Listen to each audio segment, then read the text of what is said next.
I retired from the computer business in '99, and I bumped into this guy in 2000 called Robin, and he was making home brew and with a traditional kit, and I fixed his PC, paid me in beer, and we started the company shortly after that.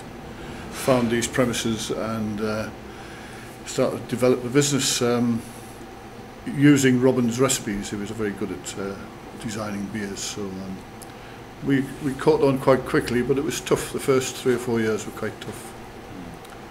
If you're a new brewery starting up, there's a little flurry of interest to see what your beers taste like, and then you've got to sort of your sales dip, and then you've got to build them up by reputation. Usually, you've got to convince drinkers that your beers are better than the rest out there.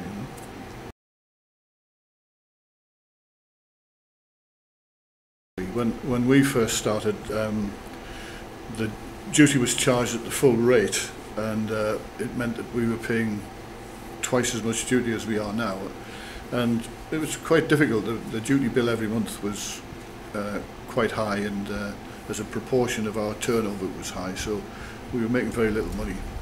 And then in 2003 they introduced the progressive beer duty for small brewers, and our duty bill was cut in half overnight, and we started to make a profit, really.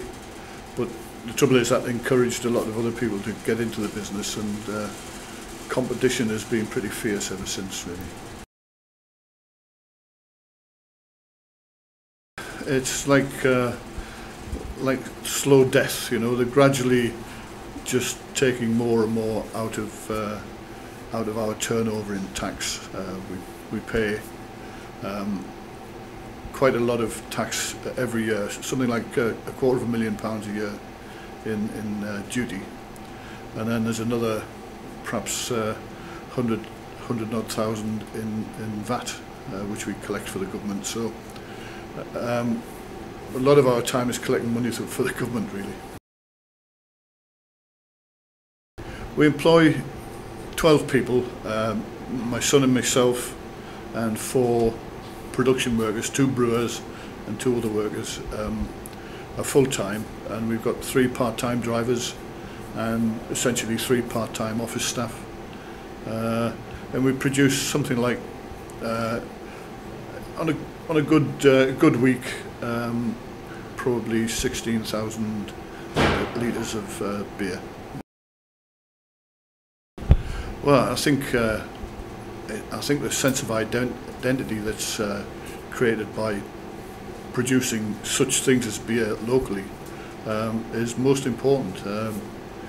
We have a lot of faithful followers because we're a local brewery, and of course our products are wonderful as well. And I think it helps the economy to buy whatever we can from local suppliers, the local economy, and keep the money in the area as much as possible. Small brewery beer is made with a passion for quality usually, and the mass-produced yellow fizzy and brown fizzy stuff is just a pale in comparison to the really complex and rich variety of real ales produced by small breweries. And the local aspect is that people really like to support their local companies, like breweries and whoever else is producing stuff. You know.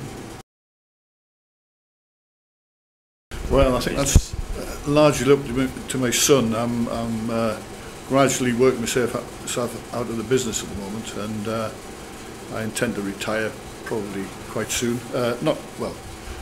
Reduce my involvement. I'll never stop coming into work until I die probably. But I'm 68 soon, and I think it's about time I let the business go to my son, and he's got some plans for developing different beers and expanding markets, and actually developing close ties with other breweries like Brewdog and West Brewery in Glasgow make a German beer which we distribute. So we'll expand our portfolio not just to include our own products but other products that niche products that are special.